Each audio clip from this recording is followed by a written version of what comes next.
Freeze ang aking makarel. Ayan. Bagong huli. Medyo marami. Ito ay nalinisan na.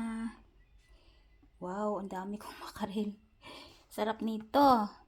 Paksiw, prito. O, diba? Yan. Wala pang pula ang mata. Preskong presko pa. O, ayan.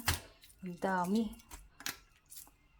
Libre lang to siya mga kaibigan. Pinigay lang sa akin. Yan. Ang sarap. Sarap nito ipaksiw.